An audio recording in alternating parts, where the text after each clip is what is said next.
കർത്താവിൻ്റെ വിലയേറിയ നാമത്തിന് സ്തോത്രം ചെയ്യുന്നു. സഭകൾക്കുള്ള ദൂതുകൾ നമ്മൾ പഠിച്ചുകൊണ്ടിരിക്കുകയായിരുന്നു. നമുക്കിന്ന് പെർഗമോസ് സഭയ്ക്ക് എഴുതിയ ദൂത്, വെളിപ്പാട് പുസ്തകം 2-ാം അധ്യായത്തിന്റെ 12 തൊട്ട് 17 വരെയുള്ള വാക്യം നമുക്കൊരാവർത്തി വായിക്കാം. പെർഗമോസ് സഭയുടെ ദൂതൻ എഴുതിയ എഴുത്ത് നാം വായിക്കാൻ പോവുകയാണ്. വെളിപ്പാട് പുസ്തകം 2-ാം അധ്യായം 12 തൊട്ടുള്ള വാക്യം. പെർഗമോസിലെ സഭയുടെ ദൂതൻ എഴുതുക: മൂർച്ചേറിയ ഇരുവായ്ത്തലയുള്ളവൻ അരുളി ചെയ്യുന്നത്, നീ എവിടെ പാർക്കുന്നെന്നും അത് സാത്താന്റെ സിംഹാസനമുള്ളിടമെന്നും ഞാൻ അറിയുന്നു. നീ എന്റെ നാമം മുറുകെ പിടിച്ചിരിക്കുന്നു. നിങ്ങളുടെ ഇടയിൽ സാത്താൻ പാർക്കുന്നിടത്ത് തന്നെ എന്റെ സാക്ഷ്യം വിശ്വസ്തനുമായ അന്തിപ്പാസിനെ കൊന്ന കാലത്ത് പോലും നീ എങ്കിലുള്ള വിശ്വാസം നിഷേധിച്ചിട്ടില്ല. എങ്കിലും നിന്നെക്കുറിച്ച് കുറഞ്ഞൊരു കുറ്റം പറവാനുണ്ട്. ഇസ്രായേൽ മക്കൾ വിഗ്രഹാർപ്പിതം തിന്നേണ്ടതിനും ദുർനടപ്പ് ആചരിക്കേണ്ടതിനും അവരുടെ മുമ്പിൽ ഇടർച്ച വെപ്പാൻ ബാലാക്കിന് ഉപദേശിച്ചു കൊടുത്ത ബിലെയാമിന്റെ ഉപദേശം പിടിച്ചിരിക്കുന്നവർ അവിടെ നിനക്കുണ്ട്. അവണ്ണം നിക്കലവരുടെ ഉപദേശം കൈക്കൊള്ളുന്നവർ നിനക്കുണ്ട്. ആകയാൽ മാനസാന്തരപ്പെടുക, അല്ലാഞ്ഞാൽ ഞാൻ വേഗത്തിൽ വന്ന് എന്റെ വായിലെ വാളുകൊണ്ട് അവരോട് പോരാടും. ആത്മാവ് സഭകളോട് പറയുന്നതെന്ന് ചെവിയുള്ളവൻ കേൾക്കട്ടെ. ജയിക്കുന്നവന് ഞാൻ മറിഞ്ഞിരിക്കുന്ന മന്ന കൊടുക്കും. ഞാൻ അവന് വെള്ളക്കല്ലും ലഭിക്കുന്നവനല്ലാതെ ആരും അറിയാത്തതും ആ കല്ലിന്മേൽ എഴുതിയിരിക്കുന്നതുമായ പുതിയ പേരും കൊടുക്കും. നമ്മൾ കഴിഞ്ഞ ദിവസം കർത്താവ് ആസിയിലുള്ള 7 സഭയ്ക്ക് എഴുതിയ ദൂതുകളെ കുറിച്ച് പഠിച്ചുകൊണ്ടിരിക്കുകയായിരുന്നു. നമ്മൾ ചിന്തിക്കുകയുണ്ടായി, ആസിയുടെ പ്രദേശത്ത് 7-ലധികം സഭകൾ ഉണ്ട്. പുതിയ നിയമത്തിൽ തന്നെ തെളിവുണ്ട്. എന്നാൽ 7 സഭകളെ തിരഞ്ഞെടുത്തത് സാമ്പിൾ ചർച്ചസ് ആയിട്ടാണ്. സഭയുടെ ആരംഭം തുടങ്ങി അവസാനം വരെ ദൈവസഭയുടെ ആത്മീയ നിലവാരത്തെ യേശുക്രിസ്തു മുമ്പ് കൂട്ടി വെളിപ്പെടുത്തി തരികയാണ് പ്രവചന രൂപേണ ഈ ദൂതുകളിൽ കൂടെ. നമ്മൾ ചിന്തിച്ചു, 7 സ്ഥലസഭകളും ഈ ലേഖനം എഴുതിയ 7 സഭകളും ആക്ഷരികമായ സ്ഥലസഭകളായിരുന്നു. അവയുടെ ആവശ്യം തിരുത്തുവാൻ വേണ്ടി കർത്താവ് ഇത് എഴുതുമ്പോൾ ഓരോ ദൂതിന്റെ അവസാനത്തിലും എഴുതിയിട്ടുണ്ട്, ആത്മാവ് സഭകളോട് പറയുന്നത് ചെവിയുള്ളവൻ കേൾക്കട്ടെ. സ്ഥലസഭയുടെ ആവശ്യത്തിന് എഴുതി, സർവ്വലോക സഭയുടെ ആവശ്യത്തിന് എഴുതി. പ്രവചന രൂപേണ സഭയിൽ സംഭവിക്കുന്ന ആത്മീക വ്യതിയാനങ്ങളെ കുറിച്ച് കർത്താവ് രേഖപ്പെടുത്തുമ്പോൾ എല്ലാവരും ഒരുപോലെ കൈക്കൊള്ളുവാനും സഭയുടെ ചരിത്രം നമുക്ക് ഇതിൽ കൂടെ പഠിക്കുവാനായിട്ടും കഴിയും. നമ്മൾ പ്രാരംഭമായി എഫെസോസ് സഭയെ കുറിച്ച് പഠിച്ചു. അപ്പോസ്തലന്മാരുടെ കാലശേഷം അല്ലെങ്കിൽ അവരുടെ അന്ത്യത്തിലേക്ക് വന്ന നാളുകളിൽ AD ഏകദേശം 33 തൊട്ട് 100 വരെയുള്ള ഒരു കാലഘട്ടത്തിന്റെ ചരിത്രമാണ് എഫെസോസ് സഭയ്ക്കുള്ള ദൂതിൽ കൂടെ വെളിപ്പെടുത്തി തന്നത്. നമ്മൾ ചിന്തിക്കുകയുണ്ടായി, ഉപദേശങ്ങളൊക്കെ കൃത്യമായി അതുപോലെ സൂക്ഷിച്ചു.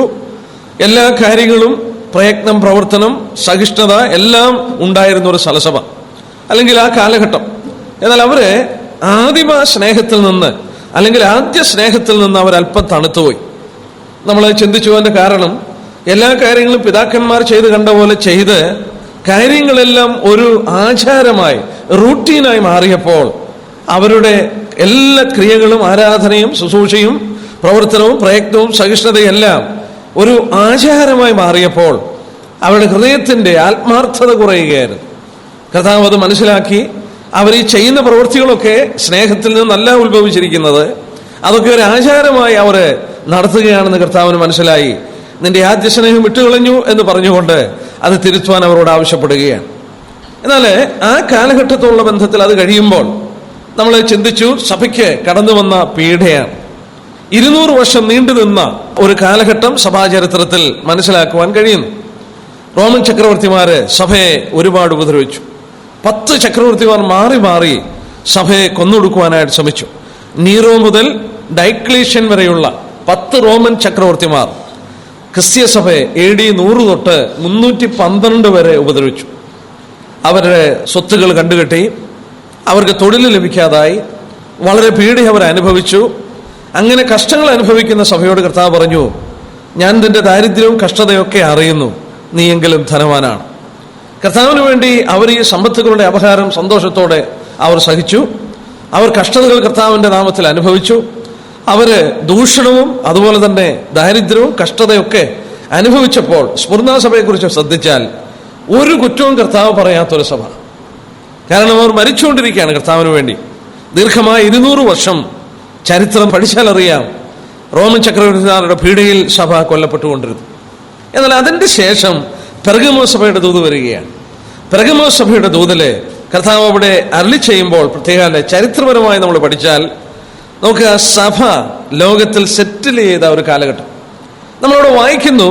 നീ എവിടെ പാർക്കുന്നു എന്ന് ഞാൻ അറിയുന്നു. അവരുടെ പിൽഗ്രിം ക്യാരക്ടർ നഷ്ടമാക്കി. ഒരു പരദേശ മോക്ഷയാത്രയിലായിരുന്ന സഭ, അന്യരും പരദേശികളുമായി ജീവിച്ച സഭ, ആ സഭ അവരുടെ പിൽഗ്രിം ക്യാരക്ടർ നഷ്ടപ്പെടുത്തി ലോകത്തിൽ അവർ സെറ്റിൽ ചെയ്തൊരു കാലഘട്ടമാണ് പെർഗമോ സഭയുടെ കാലഘട്ടമെന്ന് കാണാൻ കഴിയുന്നു. നമുക്ക് ആ ഭാഗത്തേക്ക് കടന്നു വരാം. നമ്മൾ ഓരോ പാഠങ്ങൾ പഠിച്ചപ്പോൾ ശ്രദ്ധിച്ചു ആ പഠനത്തെക്കുറിച്ചും സഭ എങ്ങനെ ഉണ്ടായി, അവിടെയുള്ള ആ ചരിത്ര പശ്ചാത്തലവും അല്പം നമ്മൾ ചിന്തിച്ചിട്ടാണ് ആ ദൂതിലേക്ക് ഇറങ്ങിയത്. പെർഗമം നമ്മൾ ഓർത്തതുപോലെ എഫെസോസും സ്മിർനയും വളരെ പ്രധാനപ്പെട്ട രണ്ട് പട്ടണങ്ങളായിരുന്നു. അതുപോലെ പ്രധാനപ്പെട്ട റോഡുകളോ തുറമുഖമോ ഒന്നുമില്ലാത്ത ഒരു പ്രത്യേക സ്ഥലമായിരുന്നു പെർഗമം. എങ്കിലും ചരിത്രപരമായിട്ട് ആസിയയിലെ ഏറ്റവും വലിയ പട്ടണം പെർഗമമായിരുന്നു. ചരിത്രപരമായിട്ട് ഒരുപാട് പ്രാധാന്യതയുണ്ട്. കാരണം ആസിയ മൈനറിന്റെ തലസ്ഥാനമായി പെർഗമം നിന്നിട്ട് യോഹന്നാൻ ഇത് എഴുതുമ്പോൾ ഏകദേശം 400 വർഷമായി. ആസിയ മൈനറിന്റെ തലസ്ഥാനമായി ഏകദേശം 400 വർഷമായി തലസ്ഥാനമായി പെർഗമം നിൽക്കുന്നു. അപ്പോൾ തന്നെ ആ പട്ടണത്തിന്റെ പ്രാധാന്യം നമുക്ക് ചിന്തിക്കാം. ഒരു നദീതീരത്തില് ഒരു കോണിക്കൽ ഹില്ല് പോലെ ഇങ്ങനെയിരിക്കുന്ന ഒരു പർവ്വതത്തിന്റെ മുകളിലാണ് ആ പട്ടണം പണിയപ്പെട്ടതെന്ന് രേഖപ്പെടുത്തിയായിട്ട് എനിക്ക് വായിപ്പാനായിട്ട് സാധിച്ചു. ഈ പെർഗമം എന്ന വാക്ക് പാർച്ചുലന്റ്, അതായത് ചുരുളുകൾ, തോൽ ചുരുളുകൾ എന്നുള്ള പദമാണ് ഗ്രീക്ക് ഭാഷയിലെ പെർഗമം പാർച്ചുമെന്റ് എന്നുള്ള പദത്തിൽ നിന്ന് ഉത്ഭവിച്ചിട്ടുള്ളതാണെന്ന് ചിന്തിക്കുന്നവരുണ്ട്. ഏതായാലും ഈ പട്ടണത്തിലെ ഏറ്റവും പ്രാധാന്യമായി നമുക്ക് ചിന്തിപ്പാൻ കഴിയുന്നത് ഈ പട്ടണത്തിലാണ് ആദ്യമായിട്ട് തോൾ ചുരുളുകളിൽ എഴുത്തുകൾ എഴുതുന്നത് കണ്ടുപിടിച്ചത്. നമുക്കറിയാം, ഇന്നത്തെ പോലെ കടലാസുകളോ എഴുതുവാനുള്ള സാമഗ്രികളോ ഇല്ലാതിരുന്ന കാലഘട്ടത്തിലെ പാപ്പിറോസിന്റെ ചുരുളുകളിൽ എഴുതിക്കൊണ്ടിരുന്നു. എന്നാൽ ഈ പട്ടണത്തിലാണ് തോൾ ചുരുളുകളിൽ ആദ്യമായിട്ട് എഴുതുവാനായിട്ട് കണ്ടുപിടിച്ച പട്ടണം. അതോടുള്ള ബന്ധത്തിലായിരിക്കണം പെർഗമം എന്ന പേര് തന്നെ ഈ സ്ഥലത്തിന് വന്നതെന്ന് ചിന്തിക്കുന്നവരും ഉണ്ട്. ഏതായാലും അത് അത്ര പ്രാധാന്യതയില്ല. എന്നാൽ ഈ പട്ടണത്തിലെ പുരാതന ലോകത്തിൽ ഏറ്റവും പ്രസിദ്ധമായ 2 ലൈബ്രറികളിൽ ലോകത്തിലെ 2ാമത്തെ തോൽച്ചുരുൾ ലൈബ്രറി നിലനിന്നത് പെർഗമത്തിലാണ്. അതിനെക്കുറിച്ച് രേഖപ്പെടുത്തിയത് ഇങ്ങനെ വായിച്ചു: 2 ലക്ഷം തോൽച്ചുരുളുകൾ ഉണ്ടായിരുന്ന ഒരു ലൈബ്രറി പെർഗമത്തിൽ ഉണ്ടായിരുന്നു. നമ്മളൊന്ന് ആലോചിച്ച് നോക്കിയാൽ 2 ലക്ഷം പുസ്തകങ്ങൾ പോലെയല്ല, 2 ലക്ഷം തോൽച്ചുരുളുകൾ. തോൽച്ചുരുളിൽ എഴുതിയെടുക്കുന്നത് വളരെ ബുദ്ധിമുട്ടാണ്. 2 ലക്ഷം തോൽച്ചുരുളുള്ള ഒരു ലൈബ്രറി, ലോകപ്രസിദ്ധമായ ഒരു ലൈബ്രറി ഈ പട്ടണത്തിലുണ്ടായിരുന്നു. അതിനെക്കുറിച്ച് ഇങ്ങനെ വായിച്ചു: അലക്സാൻഡ്രിയയിലായിരുന്നു ഏറ്റവും ഒന്നാമത് നിൽക്കുന്ന ലൈബ്രറി, 2ാമത്തത് പെർഗമത്തിലായിരുന്നു. ഈ പട്ടണത്തിലാണ് തോൽച്ചുരുളിൽ ആദ്യമായിട്ട് എഴുതുവാനായിട്ടും എഴുത്തുകൾ കണ്ടുപിടിച്ചെന്നുള്ളത് നമുക്കറിയാം. എന്നാൽ ഇത് വളരെയധികം ജാതി ആചാരങ്ങളിൽ മുഴുകിയിരുന്ന ഒരു പട്ടണമായിരുന്നു. അഥേനയുടെ ക്ഷേത്രത്ത് അവിടെ പ്രസിദ്ധമായിരുന്നു. എന്നാൽ ഇവിടുത്തെ ഏറ്റവും പ്രസിദ്ധമായ കാര്യം ഇവിടുത്തെ ഒരു ദേവതയാണ്. ദേവത എന്ന് പറഞ്ഞാൽ സർപ്പദേവത. പെർഗമത്തിന്റെ ദൈവം എന്ന് പറയുന്നത് സർപ്പദേവതയായ അസ്കലപ്പായസ്. അസ്കലപ്പായസ് എന്ന് പറയുന്ന സർപ്പദേവതയെ ആരാധിച്ചിരുന്ന ഒരു സ്ഥലമായിരുന്നു, പ്രസിദ്ധമായൊരു ക്ഷേത്രവും ഈ സർപ്പദേവതയുള്ള ബന്ധത്തിൽ അവിടെ ഉണ്ടായിരുന്നു. ജീവിക്കുന്ന സർപ്പങ്ങളെ വളർത്തിയിരുന്ന ഒരു ക്ഷേത്രം പെർഗമത്തിൽ ഉണ്ടായിരുന്നു. രോഗസൗഖ്യത്തിനു വേണ്ടി അനേക ആളുകൾ ഈ ക്ഷേത്രത്തിലെത്തിയിരുന്നു. ജീവനുള്ള സർപ്പത്തെ വളർത്തിയിരുന്നു. നോക്കുക, ഒരുപക്ഷെ ഇതിൽ നിന്നായിരിക്കണം ഹൈന്ദവ പുരാണത്തിലും നമ്മൾ ശ്രദ്ധിച്ചു നോക്കിയാൽ നാഗദേവതകളും നാഗയക്ഷിയും നാഗത്തെ ആരാധിക്കുന്ന ആരാധനകളൊക്കെ ജാതി ആചാരങ്ങളിൽ ഇന്ത്യയിലും ഒക്കെ പടർന്നു പിടിച്ചപ്പോൾ പുരാതന കാലത്ത് ഈ പെർഗമത്തിൽ ഏറ്റവും പ്രസിദ്ധമായ സർപ്പദേവതയുടെ ക്ഷേത്രമായ അസ്കലപ്പായസ് ക്ഷേത്രം നിലനിന്നിരുന്നു. അവിടെ അനേക രോഗികളുടെ സൗഖ്യത്തിന് വേണ്ടി അവിടെ എത്തിയിരുന്നു. അതിനെക്കുറിച്ച് ഇങ്ങനെ പറയുന്നു: അവിടെ ഉണ്ടായിരുന്ന ആ പട്ടണത്തിന്റെ ഒരു ടൈറ്റിൽ, ഒരു തലക്കെട്ട് പട്ടണത്തിലുണ്ടായിരുന്നു. ആ തലക്കെട്ട് അസ്കലപ്പസ് ദ സേവിയർ, രക്ഷകനായ അസ്കലപ്പസ് എന്ന് ഈ പട്ടണത്തിന് പറഞ്ഞിരുന്നു. കാരണം ഈ ക്ഷേത്രമോടെ നിലനിന്ന് രോഗികൾക്ക് സൗഖ്യം ലഭിച്ചുകൊണ്ടിരുന്നത് കൊണ്ട് അങ്ങനെ ഒരു പേര് ആ പട്ടണത്തിന് വന്നു. നമ്മൾ മെഡിക്കൽ കോറിൽ ഇന്ന് ശ്രദ്ധിച്ചാൽ അറിയാം, മെഡിക്കൽ ഫീൽഡില് മെഡിക്കൽ കോറിന്റെ എംബ്ലം വന്നിട്ടുള്ളത് പാമ്പും അതുപോലെ ഒരു കപ്പും കൂടെ വെച്ചുകൊണ്ടാണ്. സാധാരണ മെഡിക്കൽ കോറിന്റെ മെഡിക്കൽ ഷോപ്പിലൊക്കെ നമ്മൾ ആ എംബ്ലം കാണാറുണ്ട്. എവിടെ നിന്നാണ് ഈ മെഡിക്കൽ ഷോപ്പിന് ആ പാമ്പിന്റെ എംബ്ലം വന്നത്? മെഡിക്കൽ ഫീൽഡിന് എവിടെയാണ് ആ പാമ്പിന്റെ എംബ്ലം വന്നത്? ഈ പെർഗമത്തിലാണ് അതിന്റെ ആരംഭം. ഈ പെർഗമത്തിൽ നിന്നാണ് ഈ പാമ്പിന്റെ എംബ്ലം മെഡിക്കൽ ഫീൽഡിൽ വരുവാനായിട്ട് കാരണം കുറിച്ചെന്നുള്ളത് ചരിത്രത്തിന്റെ പുറകിലോട്ട് ഇറങ്ങിച്ചെന്നാൽ അറിയാം. രോഗസൗഖ്യം കിട്ടിയിരുന്ന സർപ്പദേവതയുടെ ക്ഷേത്രമാണ് പിന്നീട് ഈ മെഡിക്കൽ ഫീൽഡിന്റെ എംബ്ലമായിട്ടും പാമ്പിന്റെ, അല്ലെ എന്തിനാ മെഡിക്കൽ ഫീൽഡില് ഈ പാമ്പിന്റെ എംബ്ലം വരാൻ കാരണം? ഇവിടെ നിന്നാണ് അതിന്റെ ഉത്ഭവം എന്നുള്ളത് പ്രത്യേക ശ്രദ്ധേയമാണ്. അതുള്ള ബന്ധത്തിൽ തന്നെ നമ്മൾ ഓർത്തു നോക്കണം. യേശുക്രിസ്തുവിടെ പറയുകയുണ്ടായി, നീ പാർക്കുന്നിടം സാത്താന്റെ സിംഹാസനമുള്ളടമാണ്. സാത്താന്റെ സിംഹാസനം, സാത്താൻ പഴയ പാമ്പാണ്. എല്ലാം കൊണ്ടും ആ വിധത്തിൽ നമുക്ക് അവിടെ അത് ചിന്തിപ്പാനായിട്ട് സാധിക്കും. സാത്താന്റെ സിംഹാസനമുള്ള, ജീവിക്കുന്ന സർപ്പങ്ങളെ വളർത്തിയിരുന്ന സർപ്പദേവതയ അസ്കലപ്പോയോസിന്റെ ക്ഷേത്രം നിലനിന്നിരുന്ന ഒരിടം. അവിടെ ജാതികൾ ഭൂതങ്ങൾക്ക് ബലിയർപ്പിച്ചുകൊണ്ടിരുന്നപ്പോൾ വീണ്ടും അവിടെ ശ്രദ്ധേയമായൊരു കാര്യം, ഒരു റോമൻ എംപറർ, അതായത് അദ്ദേഹത്തിന്റെ പേര് ജൂലിയസ് സീസറിന്റെ പേരില് ഇവിടെ ക്ഷേത്രം പണിതിരുന്നു. എന്ന് പറഞ്ഞാൽ ലോർഡ് എന്ന് പറഞ്ഞുകൊണ്ട്, കർത്താവ് എന്ന് പറഞ്ഞുകൊണ്ട് ഒരു റോമൻ ചക്രവർത്തി ആരാധിക്കുന്ന ക്ഷേത്രവും ഇവിടെ നിലനിന്നു. അപ്പൊ നമുക്ക് ഓർക്കാം എന്തുമാത്രം ജാതീയ ഇൻഫ്ലുവൻസ്. പാമ്പിനെ ആരാധിക്കുന്നു, എംപററിനെ ആരാധിക്കുന്നു. ഈ പെർഗമം എന്ന് പറയുന്നത് സർപ്പദേവത, അതായത് അസ്കലപ്പസ് ദ സേവ്യർ, രക്ഷകനായ അസ്കലപ്പസിന്റെ പട്ടണമെന്ന് അറിയപ്പെട്ടിരുന്നു. ഇങ്ങനെ ജാതീയ ആചാരങ്ങളിൽ മുഴുകിയിരുന്ന ഈ പട്ടണത്തിൽ അപ്പോസ്തലനായ പൗലോസ് 3 വർഷം എഫെസോസിൽ പാർത്ത് കർത്താവിന്റെ വേല ചെയ്തത് കഴിഞ്ഞ ക്ലാസ്സിൽ നമ്മൾ ചിന്തിക്കുകയുണ്ടായി. അന്ന് പൗലോസോട് പറയുന്നുണ്ട്, ആസിയയിലുള്ള എല്ലാവരും ആ വചനം കേട്ടതായിട്ട് വായിക്കുന്നു. ആസിയയിൽ എല്ലാവരും ആ വചനം കേട്ടപ്പോൾ വാസ്തവത്തിൽ ഈ സുവിശേഷം പെർഗമസിലും കടന്നു എന്നു, അങ്ങനെ അവിടെ ഒരു സഭയുണ്ടായി എന്ന് കരുതപ്പെടുന്നു. ഏതായാലും ഇവിടെ നമ്മൾ ഒന്നും കൂടെ സഭയുടെ ഉള്ള ബന്ധത്തിൽ ചിന്തിച്ചു നോക്കിയാൽ, നമ്മൾ കഴിഞ്ഞ ദിവസമൊക്കെ ചിന്തിക്കുകയുണ്ടായി, ആ സഭയെ ഇവിടെ പ്രതിനിധീകരിച്ചിരിക്കുന്നത് തങ്ക നിലവിളക്കാണ്. അതിന്റെ വിലയും മഹത്വമാണ്. ഇങ്ങനെ പാമ്പിനെ ആരാധിച്ചും ഇങ്ങനെ ജാതീയ ആചാരങ്ങളിൽ മുഴുകിക്കിടന്ന ഒരു സ്ഥലത്ത് സുവിശേഷത്തിന്റെ ശക്തിയാൽ വിളിച്ചു വേർതിരിക്കപ്പെട്ട ഒരു കൂട്ടം ആളുകളെ സ്വർഗത്തിലെ ദൈവം പ്രതിനിധീകരിച്ചത് തങ്ക നിലവിളക്കിലാണ്. അവർ ലോകത്തിൽ വെളിച്ചം പരത്തിക്കൊണ്ട് വിലയേറിയ ഒരു തങ്കവിളക്കായിട്ട് അവർ നിൽക്കുകയാണ്. ആ സഭയുടെ മഹത്വം വാസ്തവത്തിൽ അവിടെ വീണ്ടും വിളിച്ചു കാണിക്കുന്നു. ഈ സഭ എത്രയോ കർത്താവിന് പ്രഷ്യസ് ആയിരിക്കും എന്നുള്ളത് ഓർക്കുക. എന്നാൽ ഇങ്ങനെ വിളിച്ചു വേർതിരിക്കപ്പെട്ട സഭ നമ്മൾ പ്രത്യേകം ശ്രദ്ധിച്ചു നോക്കിയാൽ, പെർഗമത്തിന്റെ കാലയളവിൽ പ്രവചനപരമായിട്ട് കടന്നു വരുമ്പോൾ ലോകത്തിലേക്ക് അവൾ ഇറങ്ങിച്ചെല്ലാൻ തുടങ്ങി. ഇവിടെ സഭയുടെ ചരിത്രത്തിനൊരു വ്യതിയാനം വരികയാണ്.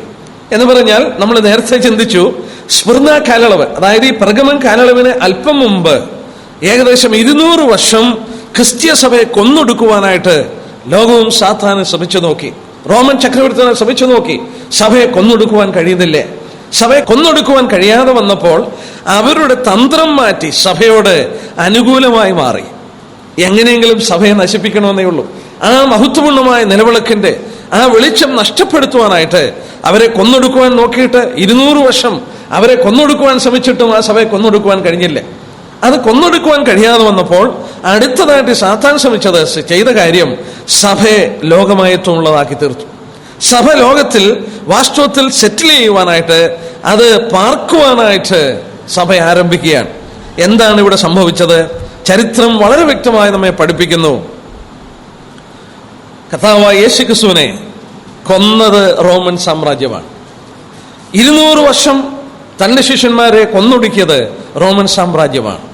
എന്നാൽ ആ റോമൻ സാമ്രാജ്യം, യേശുക്രിസ്തുവിനെ കൊന്ന റോമൻ സാമ്രാജ്യം, 200 വർഷം ക്രിസ്ത്യസഭയെ കൊന്നൊടുക്കിയ റോമൻ സാമ്രാജ്യം, ഒരു സുപ്രഭാതത്തിൽ ഏകദേശം AD 312 റോമൻ സാമ്രാജ്യം പ്രഖ്യാപിച്ചു അവരുടെ മതം ക്രിസ്തു മതമായി.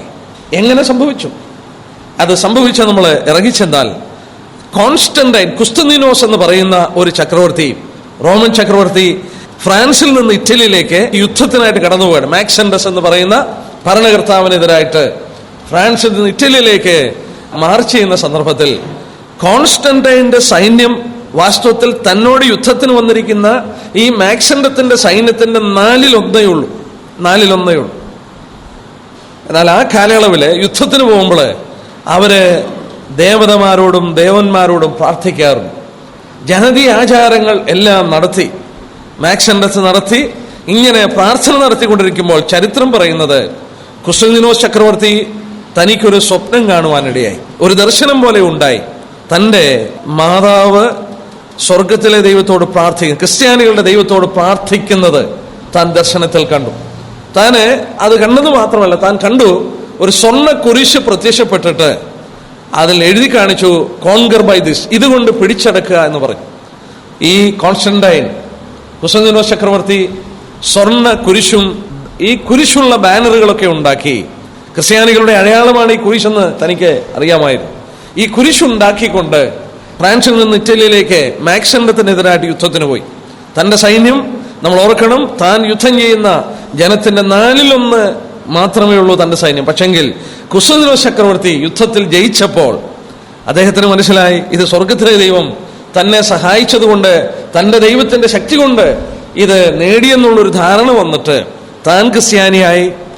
അതുവരെ റോമൻ സാമ്രാജ്യം പീഡിപ്പിച്ചുകൊണ്ടിരുന്ന ആ സാമ്രാജ്യത്തിന്റെ മതം ക്രിസ്തുമതമായിട്ട് പ്രഖ്യാപിക്കുകയുണ്ടായി. നമ്മളത് ചിന്തിച്ചു നോക്കിയേ. അതുവരെയും ജാതി ആചാരത്തിൽ, നമ്മളിപ്പോൾ ഓർത്ത് പെർഗമത്തിലെയൊക്കെ സംഭവങ്ങൾ നമ്മൾ ഓർക്കുകയായിരുന്നു.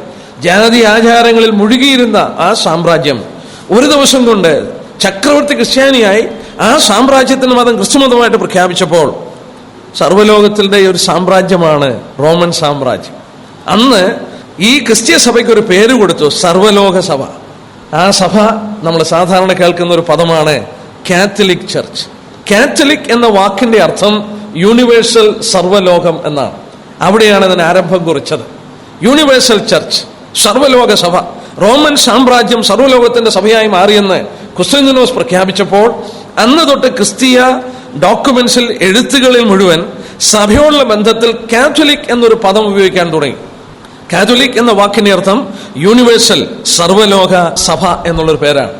മാത്രമല്ല അവിടെ തൊട്ട് നമ്മൾ ശ്രദ്ധിച്ചാല് വളരെയധികം ജാതി ആചാരങ്ങൾ സഭയിലേക്ക് ഇറങ്ങി വരുവാനായിട്ട് തുടങ്ങി. ഒരുപാട് ജാതി ആചാരങ്ങൾ നമുക്ക് ചരിത്രം പഠിച്ചാൽ വളരെ വ്യക്തമായിട്ട് മനസ്സിലാകുന്നു. അവിടെയാണ് ക്രിസ്മസ്, ഡിസംബർ 25 ക്രിസ്തുവിന്റെ ജന്മനാളായി ക്രിസ്ത്യാനികൾക്ക് പ്രഖ്യാപിച്ചത് കുസ്തന്തീനോസ് ചക്രവർത്തിയാണ്. 4-ാം നൂറ്റാണ്ട് വരെ ക്രിസ്ത്യാനികൾ ക്രിസ്മസ് ആഘോഷിച്ചിട്ടില്ല. മാത്രമല്ല ഡിസംബറിലാണ് കർത്താവ് ജനിച്ചതെന്ന് യാതൊരു തെളിവുമില്ല. കൂടുതൽ തെളിവുള്ളത് ജൂലൈ മാസത്തിലോ ഒക്ടോബർ മാസത്തിലോ ആണ് യേശു ക്രിസ്തു ജനിച്ചതെന്നാണ് കൂടുതൽ തെളിവ്. ഞാൻ ആ വിഷയത്തിലേക്ക് കടക്കുന്നില്ല. എന്നാൽ ഈ കുസ്തന്തീനോസ് ചക്രവർത്തി ആകാശരാജ്യയുടെ പുത്രന്റെ ജന്മനാളായി ജാതികൾ ആചരിച്ചിരുന്ന ഡിസംബർ 25 യേശു ക്രിസ്തുവിന്റെ ജന്മനാളായി ഈ കുസ്തന്തീനോസ് ചക്രവർത്തി പ്രഖ്യാപിച്ചു. അങ്ങനെ ആ സർവ്വലോകത്തിലും, അല്ലെങ്കിൽ കാത്തലിക് ചർച്ചിന്റെ ഒരാചാരമായി തീർന്നു, സർവ്വലോകത്തിലും ആചാരമായി മാറി. ഈ ക്രിസ്മസ് ഡിസംബർ 25 യേശു ക്രിസ്തു ജനിച്ചു. അതോടുള്ള ബന്ധത്തില് മൊണാസ്ട്രികള്, കോൺവെന്റ്സ്, അസെറ്റിസിസം എന്ന് പറഞ്ഞാല് വിവാഹം കഴിക്കാതിരിക്കുക, ഇങ്ങനെയുള്ള ഒരുപാട് കാര്യങ്ങള്, മെഴുകുതിരി കത്തിക്കുക, ഈ സഭയിലേക്ക് ജാതീയ കാര്യങ്ങളിൽ നിന്ന് ഒരുപാട് കാര്യങ്ങൾ കടന്നു വന്ന ഈ കാലഘട്ടത്തിലാണ് ബാപ്റ്റിസ്മൽ റീജനറേഷൻ എന്ന് പറയുന്ന ഒരു ദുഷ്ട അല്ലെങ്കിൽ തെറ്റായ ഉപദേശവും ക്രിസ്ത്യ സഭയിൽ കടന്നു വന്നെന്ന് പറയുന്നു. ബാപ്റ്റിസ്മൽ റീജനറേഷൻ എന്ന് പറഞ്ഞാൽ സ്നാനത്താൽ വീണ്ടും ജനനം സംഭവിക്കുന്നു. ദൈവവചനം കേട്ട് വീണ്ടും ജനിക്കുകയല്ല, സ്നാനം മൂലം വീണ്ടും ജനനം നടന്നു വരുന്നു എന്നുള്ള ഉപദേശവും, എന്ന് പറഞ്ഞാൽ സ്നാനപ്പെടുത്തി ക്രിസ്ത്യാനികളാക്കുക, ഈ ഉപദേശവും കടന്നു വന്നത് ഈ കാലഘട്ടത്തിലാണെന്ന് പറയപ്പെടുന്നു. കൂടാതെ ഒരു പ്രധാനപ്പെട്ട കാര്യം കൂടെ, ക്രിസ്ത്യ സഭയുടെ ബിഷപ്പ്, തലവനായിരുന്ന ബിഷപ്പിന് ഈ കാലയളവിലാണ് പൊന്തിഫസ് മാക്സിമസ് എന്ന് പറയുന്ന തലക്കെട്ടും സ്വീകരിപ്പാനിടയായത്. അതിനൊരുപാട് ചരിത്രമുണ്ട്, വലിയ പഠനത്തിന് ആധാരമായൊരു വിഷയമാണ്. അതായത് ജാതീയ പുരോഹിതന്മാരുടെ ഏറ്റവും വലിയ തലപ്പത്തിരിക്കുന്ന വ്യക്തിയുടെ തലക്കെട്ടായിരുന്നു പൊന്തിഫസ് മാക്സിമസ് എന്ന് പറഞ്ഞു. പൊന്തിഫസ് മാക്സിമസ് എന്നുള്ള വാക്കിന്റെ അർത്ഥം ദ ചീഫ് ബ്രിഡ്ജ് ബിൽഡർ, അതായത് ഏറ്റവും പ്രധാനമായി പാലം പണിയുന്ന വ്യക്തി, മരിച്ചവരെയും ജീവിക്കുന്നവരെയും തമ്മിൽ ബന്ധിപ്പിക്കുന്ന വ്യക്തി, അതാണ് ഏറ്റവും വലിയ പുരോഹിതൻ. ജാതീയ ഏറ്റവും വലിയ പുരോഹിതന്റെ തലക്കെട്ടായിരുന്നു പൊന്തിഫസ് മാക്സിമസ്. ഈ തലക്കെട്ട് ക്രിസ്തീയ ബിഷപ്പിന്റെ തലക്കെട്ടായി മാറുന്നു, അല്ലെങ്കിൽ അംഗീകരിച്ചു. ഇന്നും റോമിലെ മാർപ്പാപ്പയുടെ തലക്കെട്ടിൽ അദ്ദേഹത്തിന്റെ സ്ഥാനപ്പേരിൽ ഒരു പേരാണ് പൊന്തിഫസ് മാക്സിമസ്. ഇന്ന് ഉപയോഗിക്കുന്ന പദമാണ്. എവിടെ നിന്നത് ഉത്ഭവിച്ചു എന്നുള്ളത് ചോദിച്ചാൽ, ജാതീയ മഹാപുരോഹിതന്റെ തലക്കെട്ട് ക്രിസ്തീയ സഭയുടെ ബിഷപ്പ് അത് സ്വീകരിച്ചപ്പോൾ ഇവിടെ വെച്ച് ആ തലക്കെട്ടൻ കടന്നു വന്നു. നമുക്കിനി അവിടോട്ടൊന്ന് കടന്നു വന്നാൽ, പെർഗമം എന്ന വാക്കിന്റെ അർത്ഥം ഒന്ന് ശ്രദ്ധിച്ചാൽ നമ്മൾ ഇത്രയും ചിന്തിച്ച കാര്യങ്ങളുടെ കാര്യം മനസ്സിലാവും. പെർഗമം എന്ന വാക്കിന്റെ അർത്ഥം thoroughly married, നന്നായി വിവാഹം കഴിച്ചു. പെർഗമം എന്ന വാക്കിന്റെ അർത്ഥമാണ്. അതിന്റെ മറ്റൊരു ഭാഷാന്തരം മാരേജ് ആൻഡ് എലിവേഷൻ, വിവാഹവും ഉയർച്ചയും എന്നതിന് ആശയമുണ്ട്. പെർഗമം നമ്മൾ കഴിഞ്ഞ ദിവസമൊക്കെ ഓർത്തു. എഫെസോസ് എന്ന വാക്കിന്റെ അർത്ഥം എഫീമി എന്ന പദത്തിൽ നിന്ന് അയഞ്ഞു പോകുക, അയച്ചുവിടുക, സ്നേഹത്തിൽ അവൾ അയഞ്ഞു പോകുവാൻ തുടങ്ങി. സ്മിർന എന്ന വാക്കിന്റെ അർത്ഥം നമ്മൾ കഴിഞ്ഞ ദിവസം ഓർത്തു. മൂര്, മിറ എന്നുള്ള വാക്കാണ്, കഷ്ടത അനുഭവിക്കുന്നതിന്റെ എംബ്ലമാണ്. പെർഗമം എന്ന വാക്കിന്റെ അർത്ഥം മാരേജ് ആൻഡ് എലിവേഷൻ, വിവാഹവും ഉയർച്ചയും. ലോകത്തോട് സഭ വിവാഹം കഴിച്ചു.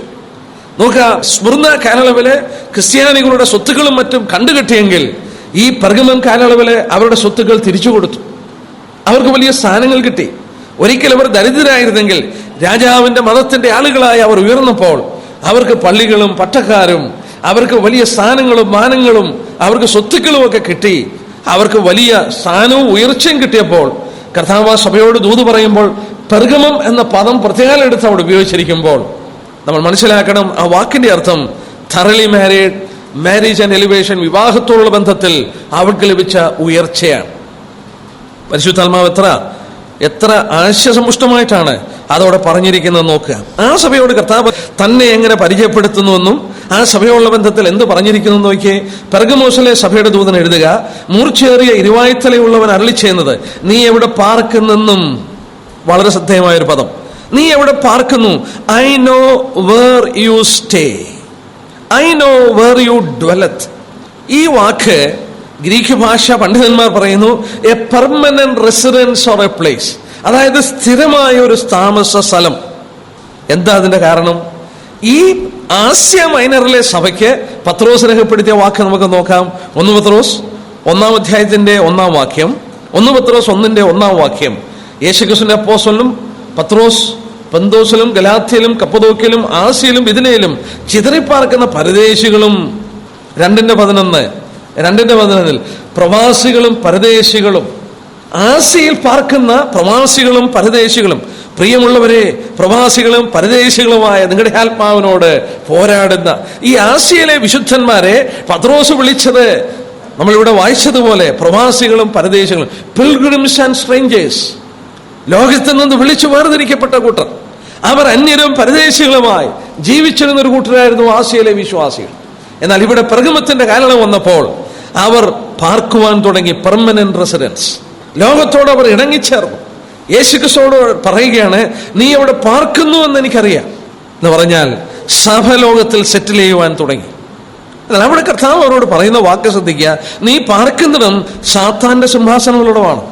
എന്തൊരു പദമാണെന്ന് നോക്കി, ആ വാക്കൊന്ന് ശ്രദ്ധിച്ചു നോക്കിയേ. നീ എവിടെ പാർക്കുന്നെന്നും അത് സാത്താന്റെ സിംഹാസനങ്ങളാണെന്ന് ഞാൻ അറിയുന്നു.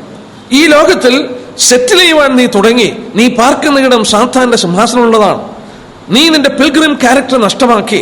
നിന്റെ ആ വടിയും കൂടാരവും, അതാണല്ലോ ഒരു വിശുദ്ധന്റെ എംബ്ലം, അന്യനും പരദേശം. അബ്രഹാം അങ്ങനെയല്ലേ ജീവിച്ചത്?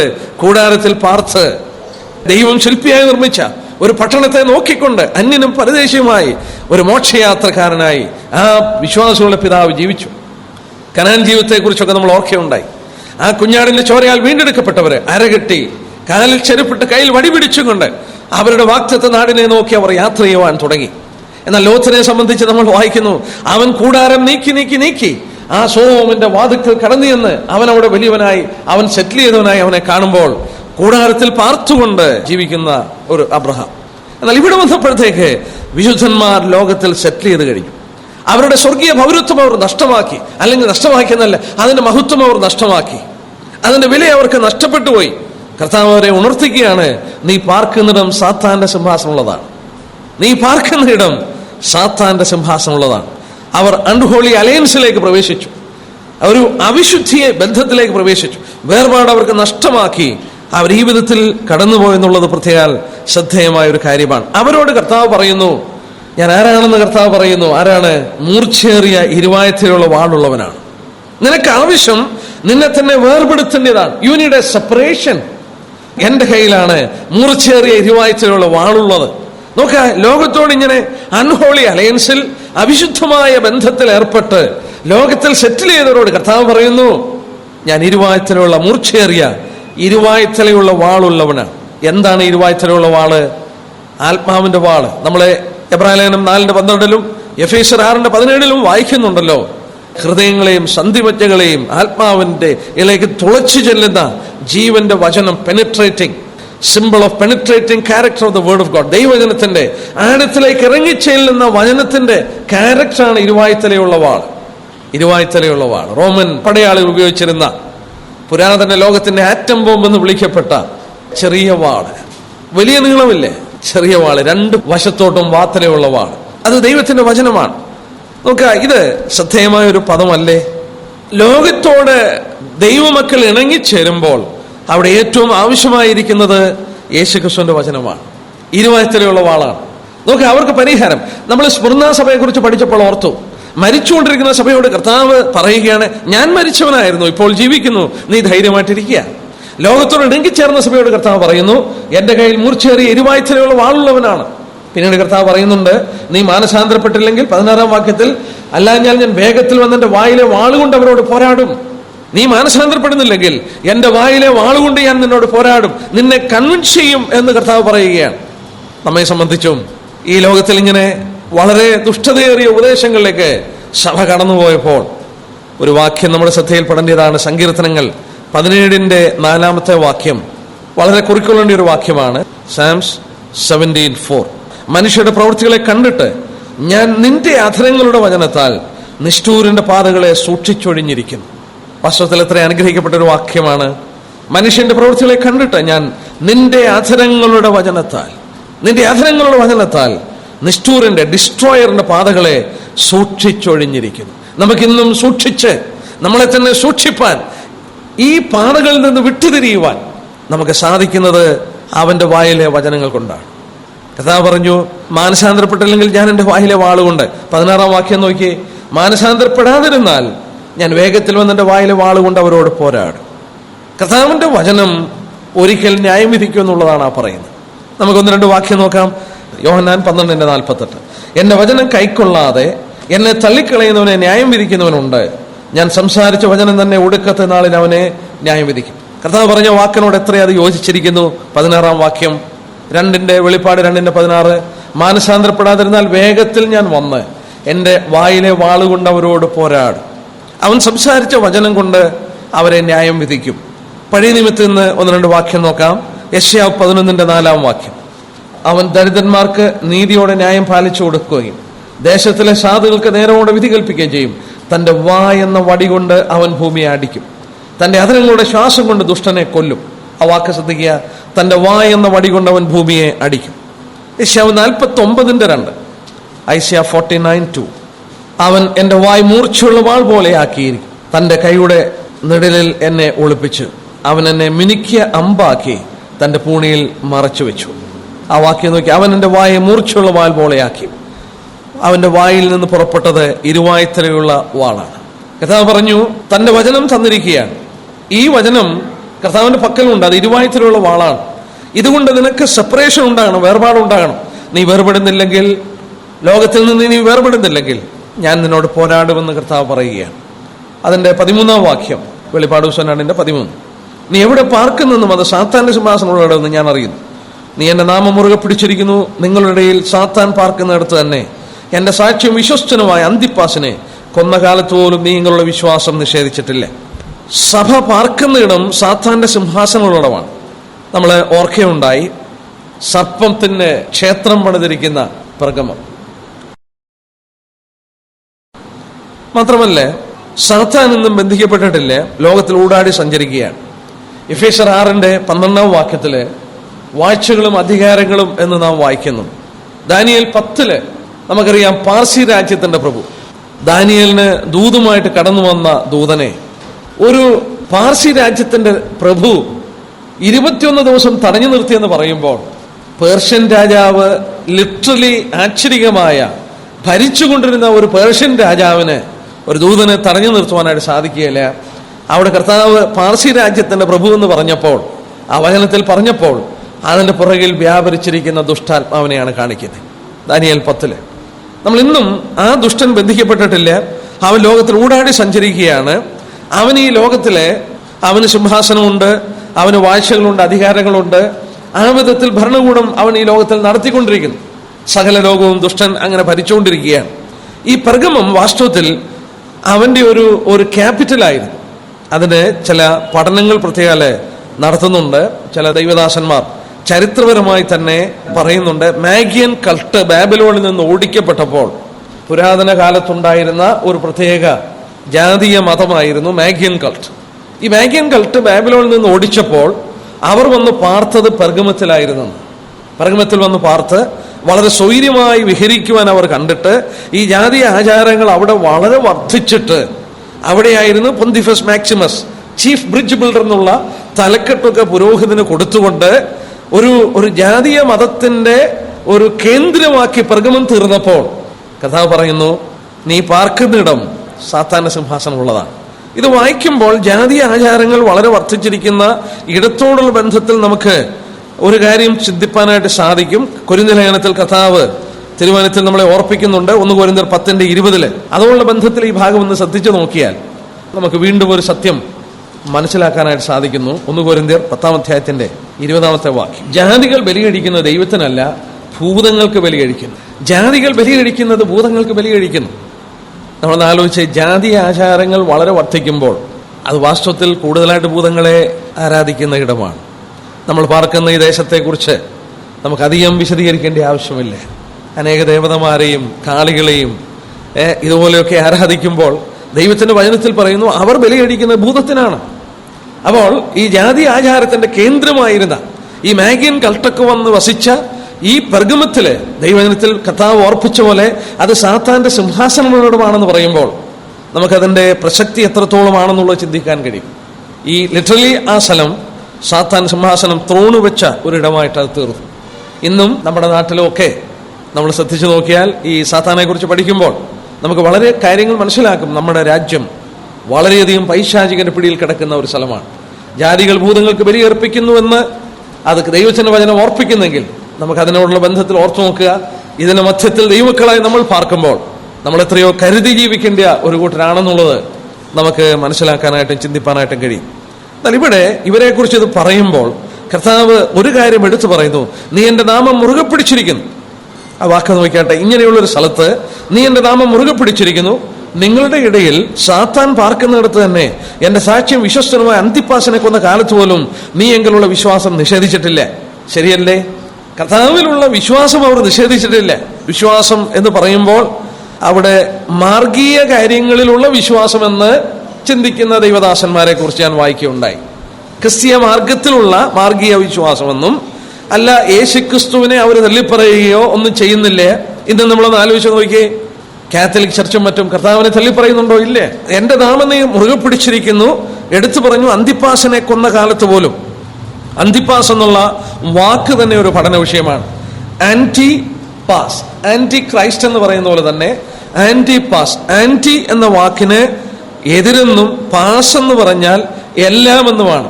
ആന്റിപാസ് എന്ന് പറഞ്ഞാൽ എല്ലാത്തിനും എതിരെന്ന എന്ന് പറഞ്ഞാൽ ലോകം മുഴുവൻ സകലരും ഈ റോമൻ സാമ്രാജ്യത്തിന്റെ മതത്തിലേക്ക് ഒഴുകിയിറങ്ങിയപ്പോൾ ജാതി ആചാരങ്ങളെ കൂടെ ഇടകലർത്തി അതിനോട് ഇഴകിയപ്പോൾ അന്തിപ്പാസ് സകലത്തിലും എതിർത്ത് നിന്ന ഒരു മനുഷ്യനായിരുന്നു അന്തിപ്പാസ്.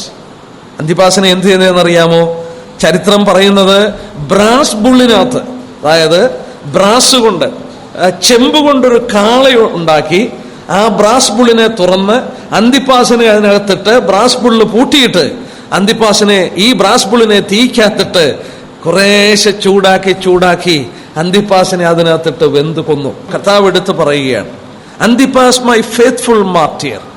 ഒന്ന് ചിന്തിച്ചു നോക്കി, ഒരു ബ്രാസ് ബുള്ളിനകത്തിട്ട് തീ കുറേശ്ശെ ചൂടാക്കി ഈ അന്തിപ്പാസിനെ അതിനകത്തിട്ട് ചുട്ടുകൊന്നെന്ന് ചരിത്രം ലീഗൻസ്, അതായത് പുരാതന കാര്യങ്ങൾ പറയുന്നെങ്കിൽ അന്തിപ്പാസ് എല്ലാരോടും എതിർത്ത് നിന്നുകൊണ്ട് കർത്താവിന്റെ സാക്ഷ്യം വഹിച്ചപ്പോൾ കർത്താവ് എടുത്തു പറയുന്നു, അന്തിപ്പാസ് മൈ ഫെയ്ത്ത്ഫുൾ മാർട്ടിയർ, എന്റെ വിശ്വസ്തനായ സാക്ഷി. കർത്താവിനെ അതിന്റെ മധ്യത്തിൽ അവൻ സാക്ഷിച്ചതായിട്ട് പറയുന്നു. ഇനി നമുക്ക് വളരെ പ്രധാനപ്പെട്ട ഒരു ഭാഗത്തിലേക്ക് വരികയാണ്. എങ്കിലും 14 വാക്യം, എങ്കിലും നിന്നെ കുറിച്ച് കുറഞ്ഞൊരു കുറ്റം പറവാനുണ്ട്. കുറഞ്ഞൊരു കുറ്റം. നമ്മളിവിടെ ശ്രദ്ധിച്ചാലേ ഈ എഫെസോ സഭയെ കുറിച്ച് പറയുമ്പോൾ നമ്മൾ വായിക്കുന്നു 4 വാക്യത്തിൽ എഫെസോ സഭയെ കുറിച്ച് പറഞ്ഞപ്പോൾ നിന്റെ ആദ്യസ്നേഹം വിട്ടുകളഞ്ഞു എന്ന ഒരു കുറ്റം നിന്നോട് പറയാനുണ്ട്. എഫെസോ സഭയോട് പറഞ്ഞപ്പോൾ നിന്റെ ആദ്യസ്നേഹം വിട്ടു എന്ന ഒരു കുറ്റം, ഒരു കുറവ് നിന്നെ കുറിച്ച് പറയാനുണ്ട്. സ്മുർന്നാ സഭയെ കുറിച്ച് വന്നപ്പോൾ ഒരു കുറ്റം കർത്താവ് പറയുന്നില്ല. എന്നാൽ പെർഗമോസ് കാലയളവിലേക്ക് വന്നപ്പോൾ കുറഞ്ഞൊരു കുറ്റം പറയാനായിട്ടുണ്ട്. But I have a few things against you. I have few things. നിന്നോട് പറയുവാൻ ചില കാര്യങ്ങളുണ്ട്. എന്താണ് പറയാനുള്ളത്?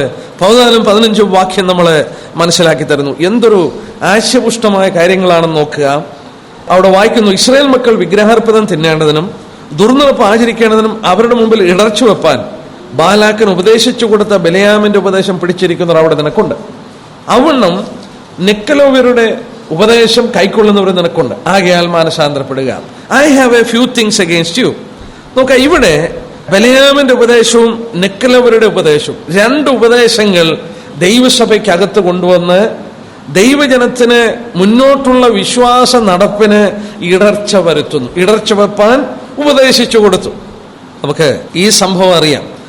ബാലാക്കിന് ഉപദേശിച്ചു കൊടുത്ത ബിലെയാമിന്റെ ഉപദേശം സംഖ്യാപുസ്തകം 22 തൊട്ട് 25 വരെയുള്ള അധ്യായങ്ങളിലാണ് നമ്മളത് കാണുന്നത്. നമ്പേഴ്സ് 22 തൊട്ട് 25 വരെ. നമുക്ക് 1-2 വാക്യം ഒന്ന് വായിച്ചാം. സംഖ്യാപുസ്തകം ചരിത്രം നമുക്കറിയാം. ഇസ്രായേൽ മക്കള് ഈജിപ്തിൽ നിന്ന് വിടുവിക്കപ്പെട്ട് കനാൻ നാട്ടിലോട്ട് പോവുകയാണ്. ഈ കനാൻ നാട്ടിലോട്ട് പോകുമ്പോൾ അവരാരോടും യുദ്ധം ചെയ്യുവാനായിട്ട് തുനിഞ്ഞില്ല. മരുഭൂമിയിൽ വെച്ച് അവർ യാത്ര ചെയ്തങ്ങ് പോവുകയാണ്. പക്ഷെ അവരെ തടസ്സം ചെയ്യുവാനും അവരെ കൊന്നുമുടിക്കുവാനായിട്ടും ആളുകൾ ശ്രമിച്ചപ്പോൾ അവരെന്ത് ചെയ്തു എന്ന് നോക്കിക്കാട്ടെ. 22-4 വാക്യം. മോബ് മിദ്യാന മൂപ്പന്മാരോട്, കാളവയലിലെ പുല്ല് നക്കിത്തിന്നുന്നത് പോലെ ഈ കൂട്ടം നമുക്ക് ചുറ്റുമുള്ള എല്ലാവരെയും നക്കിക്കളയും എന്ന് പറഞ്ഞു. സംസാരമാണ് അന്ന് ലോകത്തിലുള്ള സംസാരം. ഇസ്രായേൽ മക്കൾ 6 ലക്ഷം പുരുഷന്മാരും സ്ത്രീകളും കുഞ്ഞുങ്ങളും നടന്നു വരുമ്പോൾ കാള പുല്ല് നക്കിത്തിന്നുന്ന പോലെ ചുറ്റുമുള്ള ജനത്തെ അവർ നക്കിത്തിന്നുന്നു എന്ന് പറയുമ്പോൾ അവരുടെ മുന്നിൽ ഒരു ശത്രു നിൽക്കാനായിട്ട് സാധിക്കുന്നില്ലേ? അവരാരോടും യുദ്ധത്തിന് പോയില്ലേ? അവരെ ഉപദ്രവിക്കുന്നവരോട് മാത്രമേ അവർ യുദ്ധത്തിന് കടന്നുപോയുള്ളൂ. എന്നാൽ ഇങ്ങനെ നടന്നു വരുന്നത് മോബ്യ രാജാവ് കേട്ടു. മോബ്യ രാജാവിനറിയാം, കാളപുല്ല് നക്കിത്തിന്നുന്ന പോലെ ഈ ജനം നമ്മളെ നക്കിത്തിന്നും, നമുക്ക് അവരോട് എതിർത്ത് നിൽപ്പാനായിട്ട് സാധിക്കുകയില്ല, യുദ്ധം ചെയ്തവരെ ജയിപ്പാനായിട്ട് കഴിയില്ല. എന്ത് ചെയ്യണം എന്നുള്ളത് താന് ഒരു പ്രവാചകൻ, ഒരു ജാതീയ പ്രവാചകൻ ബിലെയാമിനെ വിളിക്കുകയാണ്. ഒരു കള്ളപ്രവാചകൻ ബിലെയാമിനെ വിളിച്ചിട്ട് എന്ത് ചെയ്യണമെന്ന് ചോദിച്ചു. ബിലെയാമിനോട് പറഞ്ഞു, ഇസ്രായേൽ മക്കളെ ശപിക്കണം, അവർ പരാജയപ്പെടാൻ അവരെ ശപിക്കണം.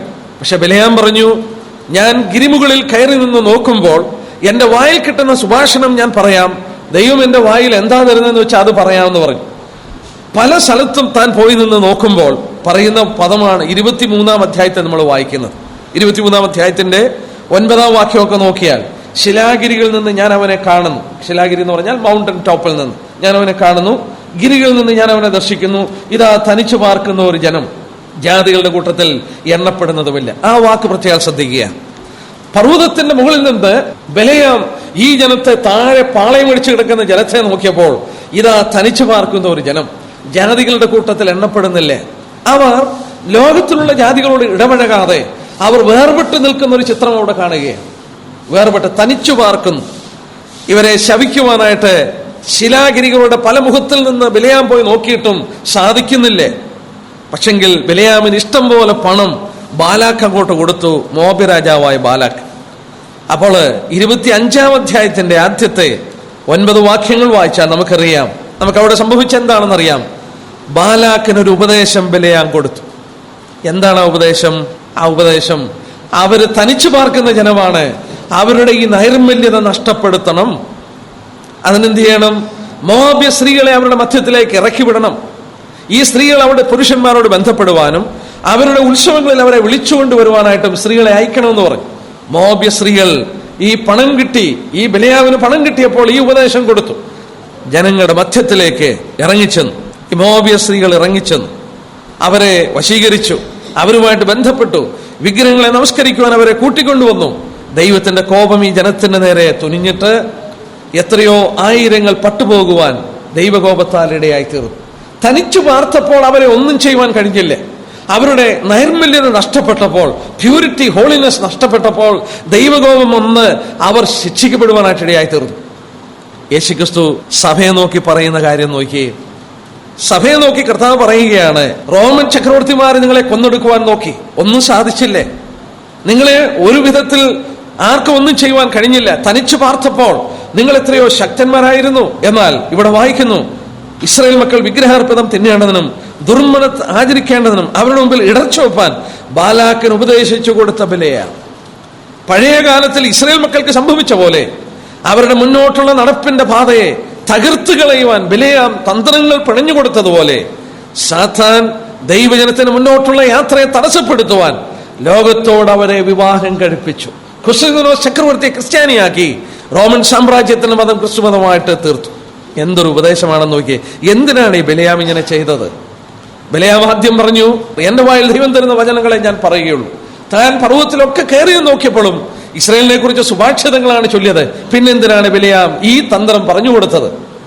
നമുക്കത് എന്തുകൊണ്ടെന്ന് യൂദായുടെ ലേഖനത്തിൽ സൂചന കിട്ടുന്നുണ്ട്. യൂദായുടെ ലേഖനം 11-ാം വാക്യം. യൂദാ 11 നോക്കിയേ.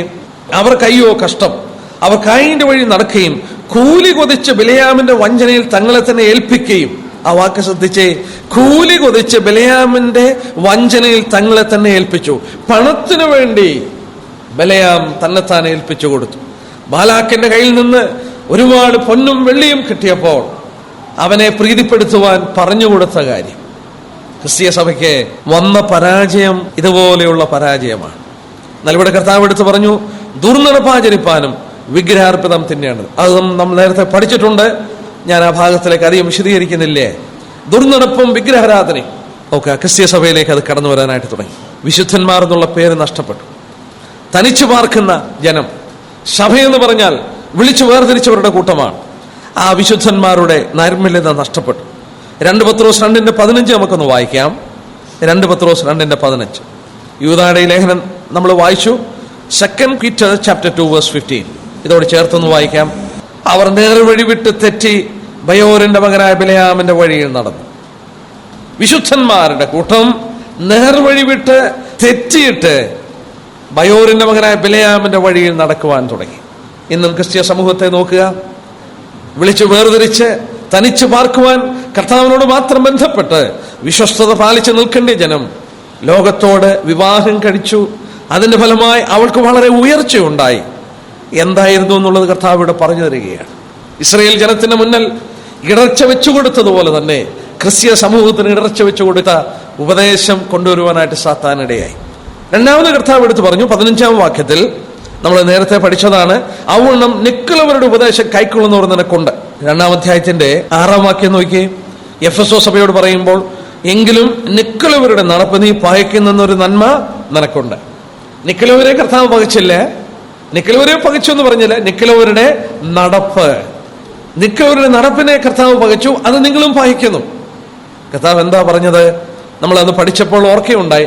നിക്കവു അവർ ലാവോസ് എന്ന് പറയുന്ന 2 ഗ്രീക്ക് പദത്തിൽ നിന്നാണ് നിക്കലോഷ്യൻ എന്ന് പറയുന്ന വേർഡ് ഉണ്ടായിരിക്കുന്നത്.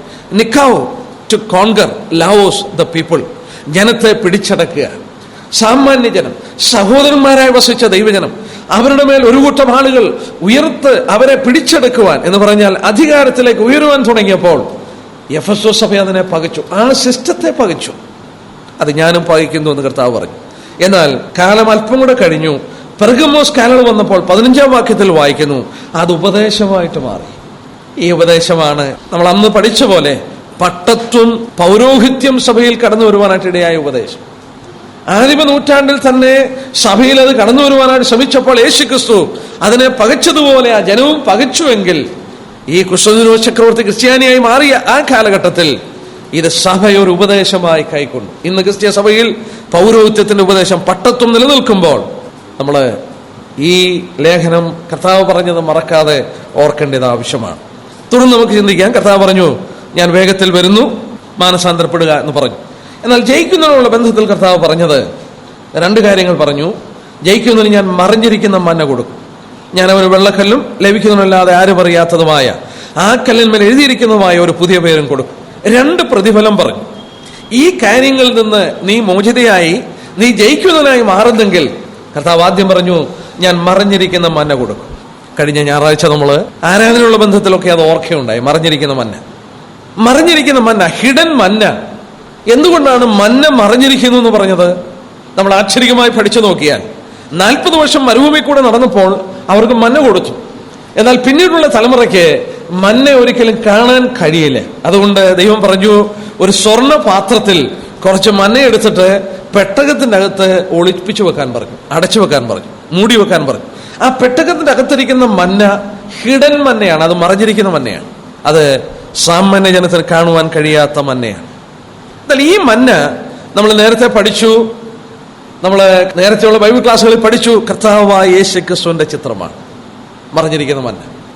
ഇന്ന് കർത്താവ് നമുക്ക് ദൈവജനത്തിന് ഭക്ഷണമായിട്ടിരിക്കുമ്പോൾ ലോകത്തിന് അവൻ മറഞ്ഞിരിക്കുന്നു, അല്ലെങ്കിൽ അവർക്ക് മനസ്സിലാക്കാൻ കഴിയുന്നില്ല. നമുക്ക് ഇതിനുള്ള ബന്ധത്തിൽ പുറപ്പാട് പുസ്തകം 16 നമ്മൾ പല കാര്യങ്ങൾ പഠിച്ചു. എന്നാൽ ഈ കഴിഞ്ഞ 1-2 ദിവസം മുമ്പ് പ്രത്യേക നോട്ട് ചെയ്യാൻ കഴിഞ്ഞ ഒരു കാര്യം, പുറപ്പാട് പുസ്തകം 16 അതിന്റെ 6 വാക്യത്തിൽ ഈ മന്നയെക്കുറിച്ച് പറയുന്ന ഭാഗം നമുക്ക് നോക്കാം. പുറപ്പാട് 16 മോശയും അഹ്റോനും ഇസ്രായേൽ മക്കളോടൊക്കെയും നിങ്ങളെ മിസ്രയീം ദേശത്ത് നിന്ന് കൊണ്ടുവന്ന യഹോവ തന്നെ എന്ന് ഇന്ന് വൈകുന്നേരം നിങ്ങൾ അറിയും.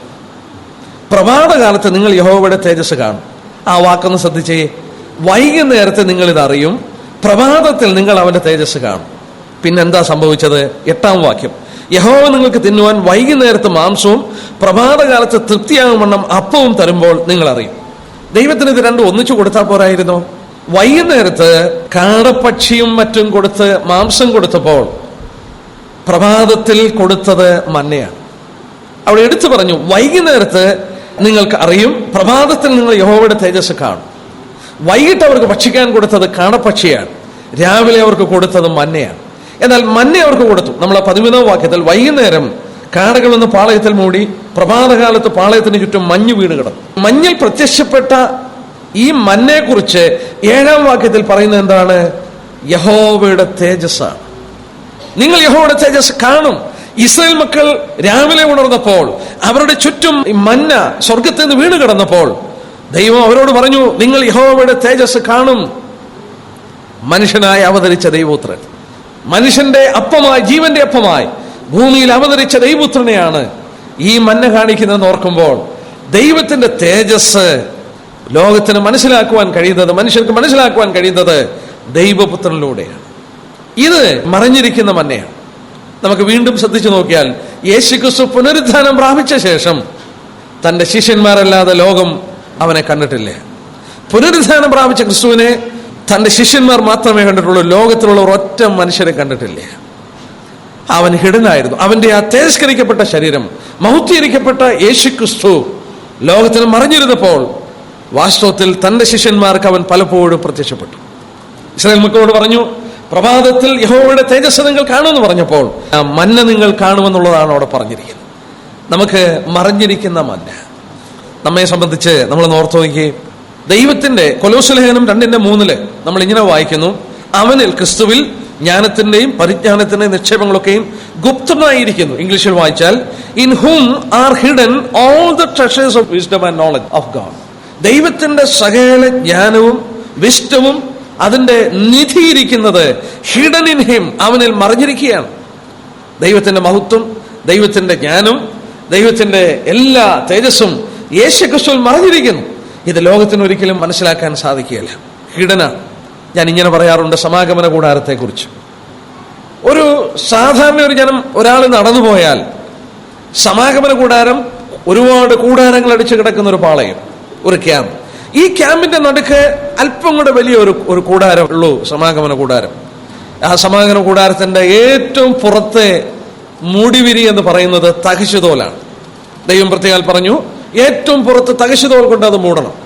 തഹശുതോൽ എന്ന് പറഞ്ഞാൽ ഈജിപ്തിലെ നൈൽ നദിയിൽ കാണപ്പെട്ട ഒരു മത്സ്യത്തിന്റെ തോലാണ്, ലെതർ പോലെയുള്ള ഒരു തോലാണ്. ഇസ്രായേൽ മക്കൾ കാലിന്റെ ചെരുപ്പുണ്ടാക്കുവാനായിട്ട് അവിടെ നിന്ന് ഉണങ്ങിക്കൊണ്ടുവന്ന സാധനമാണ് ഈ തഹശുതോൽ.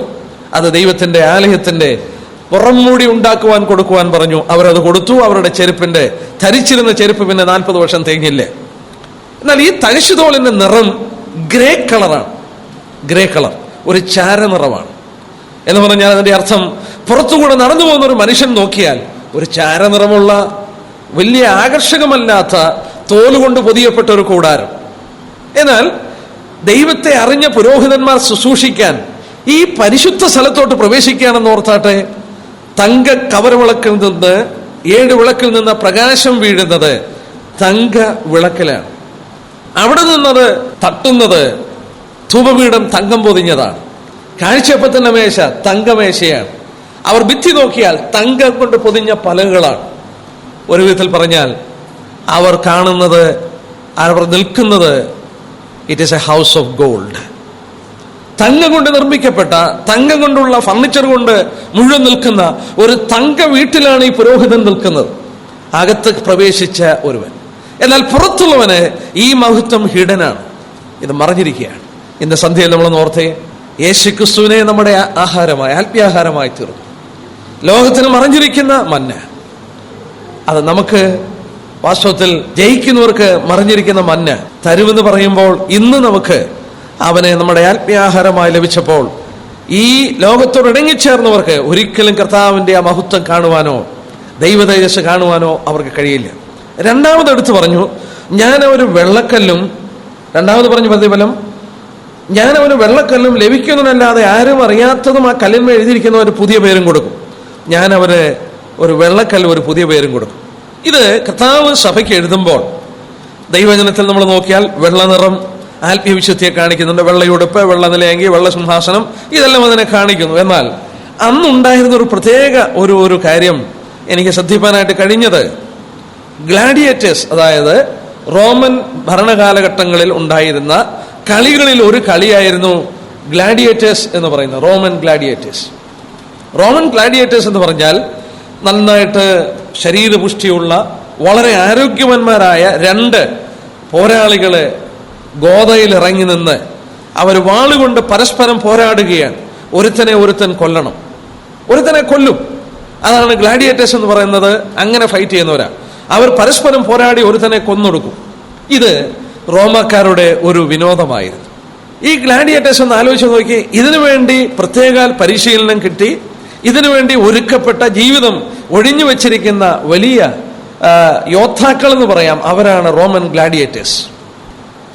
മരണത്തെയാണ് കണ്ടുകൊണ്ടവർ ഈ പോരാട്ടം നടത്തുന്നത്. ഇങ്ങനെ പോരാട്ടം നടത്തി ജയിച്ച് വൃദ്ധനായി എന്ന് പറഞ്ഞാൽ തനിക്കൊരു പ്രത്യേക പ്രായമുണ്ട്. ആ പ്രായം കഴിഞ്ഞാൽ പിന്നെ ഗ്ലാഡിയേറ്ററായിട്ട് വർക്ക് ചെയ്യണ്ട.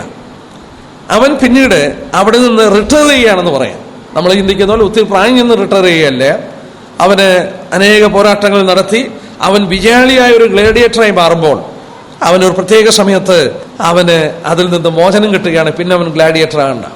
എന്നാൽ അങ്ങനെ മോചിക്കപ്പെടുന്ന ഗ്ലാഡിയേറ്റേഴ്സ്, ജയിച്ചു വന്ന ഗ്ലാഡിയേറ്റേഴ്സിന് ഒരു വെള്ളക്കല്ല് കൊടുക്കുമായിരുന്നു. ആ വെള്ളക്കല്ലില് SP എന്ന് കൊത്തിയിട്ടുണ്ടായിരിക്കും. അതൊരു ലാറ്റിൻ പദമാണ്. SP എന്നുള്ള പദം സ്പെക്ടാക്ടസ്, a man whose valour has been proved beyond doubt. ഒരു സംശയങ്ങൾക്ക് അതീതമായി കഴിവുകളെ തെളിയിച്ചൊരു മനുഷ്യൻ എന്നുള്ളതിന്റെ ലാറ്റിൻ പദമാണ് SP. ആ SP എന്നുള്ളത് ഒരു വെള്ളക്കല്ലിൽ എഴുതി ഈ മനുഷ്യന്റെ കയ്യിൽ കൊടുക്കുമായിരുന്നു. ഇത് അവന് ലഭിച്ച അംഗീകാരത്തിന്റെ മുദ്രയാണ്. ആ കാലയളവിൽ പിന്നീട് ഉള്ള റോമൻ അരീനയിലുള്ള കളികളിലും മറ്റും പ്രവേശിക്കാൻ ഇദ്ദേഹത്തിന് വേറെ അനുവാദമൊന്നും വേണ്ട, ഈ കല്ലൊന്ന് കാണിച്ചാൽ മതി. ഈ കല്ല് കാണിച്ചാൽ ഈ മനുഷ്യനെ പിന്നീടുള്ള ഏത് കളികളിലോ റോമൻ അരീനയിൽ നടക്കുന്ന ഏത് പ്രോഗ്രാമിലോ ഈ മനുഷ്യനവിടെ കയറുവാനായിട്ട് അനുവാദമാണ്. കാരണം അവനൊരു രാഷ്ട്രത്തിന്റെ ഏറ്റവും അംഗീകരിക്കപ്പെട്ട ഒരു പോരാളിയാണ്, അവനെ അംഗീകരിക്കപ്പെട്ട ഒരു വ്യക്തിയാണ്. അതിന് അവന്റെ കയ്യിൽ കൊടുത്തിരിക്കുന്ന ഒരു വെള്ളക്കല്ല് ഒരു അംഗീകാരത്തിന്റെ മുദ്രയാണ്, അല്ലെങ്കിൽ ഒരു സർട്ടിഫിക്കറ്റ് പോലെയാണ്. കർത്താവ് സഭയോട് പറഞ്ഞു, ജയിക്കുന്നവന് ഞാൻ വെള്ളക്കല്ല് കൊടുക്കും. വാസ്തവത്തിൽ ആ ആശയത്തിൽ അത് ചിന്തിക്കുമ്പോൾ നല്ലവനും വിശ്വസ്തനുമായ ദാസനെ, കർത്താവിന്റെ വായിൽ നിന്ന് നമ്മുടെ ഓരോരുത്തരുടെയും ജീവിതത്തെ പരിശോധിച്ചിട്ട് അന്ത്യത്തിൽ അവൻ പറയുന്നൊരു പദമുണ്ട്, നല്ലവനും വിശ്വസ്തനുമായ ദാസനെ. SP എന്നെഴുതി വാലർ തെളിയിച്ച ഒരു ഗ്ലാഡിയേറ്ററിന് ഈ വെള്ളക്കല്ല് കൊടുക്കുമ്പോൾ അവനെ റോമൻ സാമ്രാജ്യം അംഗീകരിക്കപ്പെട്ട ഒരു വലിയ പോരാളിയായി തീരുന്നെങ്കിൽ, കർത്താവിന് വേണ്ടി ഏറ്റവും ചെറിയ ശുശ്രൂഷകൾ പോലും വിശ്വസ്തയോട് ചെയ്ത ഒരു മനുഷ്യനെ കർത്താവിന്റെ വായിൽ നിന്ന് അംഗീകാരം തരികയാണ്. നല്ലവനും വിശ്വസ്തനുമായ ദാസനെ. അവൻ അംഗീകാരം തരുമെന്ന് മാത്രമല്ലേ, ആ കല്ലിൽ എഴുതുന്ന ഒരു കാര്യം എടുത്തു പറഞ്ഞു. ആ നോക്കാം നമുക്ക്. ആ കല്ലിന്മേൽ എഴുതിയിരിക്കുന്നതും ഒരു പുതിയ പേരും കൊടുക്കും. ലഭിക്കുന്നതല്ലാതെ ആരും അറിയാത്തതും ആ കല്ലിന്മേൽ എഴുതിയിരിക്കുന്ന ഒരു പുതിയ പേര്. എന്തായി കർത്താവിടെ പറയുന്നത്? ഒരു പുതിയ പേര് തരും. എന്നിട്ട് കർത്താവ് പറഞ്ഞു, ഈ പുതിയ പേര് ലഭിക്കുന്നതല്ലാതെ മറ്റാർക്കും അറിയാൻ കഴിയില്ല. ഒരു വളരെ സിമ്പിൾ എക്സാമ്പിൾ പറയാം. ചിലപ്പോൾ നമ്മുടെ ഭാര്യമാരെ ആരും അറിയാത്തൊരു പേര് നമ്മൾ വിളിച്ചെന്നിരിക്കും, സ്നേഹം കൊണ്ടോ ഒക്കെ. ചിലപ്പോൾ ഒരു പ്രത്യേക പദം, അത് മറ്റാരും അറിയുന്നില്ല. ആ വാക്ക് that is a private and personal റിലേഷൻഷിപ്പിന്റെ ഒരു എംബ്ലമാണ്. എന്റെ ഭാര്യയെ ഞാൻ ആരും അറിയാത്തൊരു പേര് വിളിക്കുന്നെങ്കിൽ മറ്റാർക്കും അത് അറിയത്തില്ലേ. അവളോടുള്ള സ്നേഹവും ആ പ്രൈവറ്റ് പേഴ്സണൽ റിലേഷൻഷിപ്പിന്റെ ഒരു പദമാണ്. കർത്താവ് പറയുന്നു, സ്വർഗം ആയിരങ്ങൾ പതിനായിരങ്ങളെ കൊണ്ട് നിറഞ്ഞൊരിടമായിരിക്കും. എന്നാൽ നീ എനിക്ക് ഇന്ന് നീ എന്നോട് വിശ്വസ്തത പാലിക്കുകയാണെങ്കിൽ, നീ ജയിക്കുകയാണെങ്കിൽ, I will have a private and personal relation with you. എനിക്ക് നിന്നോടൊരു വ്യക്തിപരമായ ഒരു അഭേദ്യമായ ബന്ധമുണ്ടായിരിക്കും. മറ്റാർക്കും അറിയാത്തൊരു പേര് ഞാൻ നിന്നെ വിളിക്കും. കർത്താവിന് മാത്രമേ അറിയത്തുള്ളൂ. എനിക്കും അറിയാം, കർത്താവിനും അറിയാം. ആ പേരൊന്ന് ആലോചിച്ച് നോക്കിയേ. 2 വാക്യം നോക്കാം. യെശയ്യാവ് 62 2 വാക്യം. ഐശ്യ 62:2. ജാതികൾ നിന്റെ നീതിയെയും സകല രാജാക്കന്മാരും നിന്റെ മഹത്വത്തെയും കാണും. യഹോവയുടെ വായ് കൽപ്പിക്കും, എന്ന പുതിയ പേർ നിനക്ക് വിളിക്കപ്പെടും. സ്തോത്രം. ദൈവത്തിന് ഭജനം പറയുന്നു, നിനക്കൊരു പുതിയ പേര് നിനക്ക് വിളിക്കപ്പെടും. യെശയ്യാവ് 65:15 65:15. നിങ്ങളുടെ പേർ നിങ്ങൾ എന്റെ വൃതന്മാർക്ക് ഒരു ശാപവാക്കായി വെച്ചേച്ചു പോകും. യഹോവയെ കർത്താവ് നിന്നെ കൊന്നുകളയും. തന്റെ ദാസന്മാർക്ക് അവൻ വേറൊരു പേർ വിളിക്കും. തന്റെ ദാസന്മാർക്ക് അവൻ വേറൊരു പേർ വിളിക്കും. അവനൊരു പുതിയ പേര് വിളിക്കും. ലഭിക്കുന്നതിനല്ലാതെ മറ്റാർക്കും അറിയാത്ത ഒരു പുതിയ പേര് ഞാൻ വിളിക്കും. സ്വർഗം ആയിരങ്ങളെ കൊണ്ട്, പതിനായിരങ്ങളെ കൊണ്ട്, ലക്ഷങ്ങളെ കൊണ്ട് നിറഞ്ഞതാണെങ്കിലും കർത്താവ് നമ്മുടെ വ്യക്തിപരമായ ക്യാരക്ടർ മനസ്സിലാക്കി. കർത്താവ് തന്റെ ശിഷ്യന്മാരെ തിരഞ്ഞെടുത്തപ്പോൾ നമുക്കറിയാം, പലരുടെയും പേര് കർത്താവ് മാറ്റി. നിന്റെ പേര് പത്രോസ് എന്നാകും. അവന്റെ സ്വഭാവത്തെ കണ്ടുകൊണ്ട് ആ പേര് വിളിച്ചതുപോലെ സ്വർഗത്തിൽ നമ്മൾ കടന്നു ചെല്ലുമ്പോൾ ഇന്ന് നമ്മൾ കർത്താവിനെ സ്നേഹിക്കുന്നതും ആദരിക്കുന്നതും ഒക്കെ മനസ്സിലാക്കി ഒരുപക്ഷെ ആ ക്യാരക്ടർ മുഴുവൻ വിളിച്ചു പറയുന്ന ഒരു പ്രത്യേക പേര് നമ്മളെ കർത്താവ് വിളിക്കും. വളരെ വ്യക്തമായി അത് രേഖപ്പെടുത്തിയിട്ടുണ്ട്.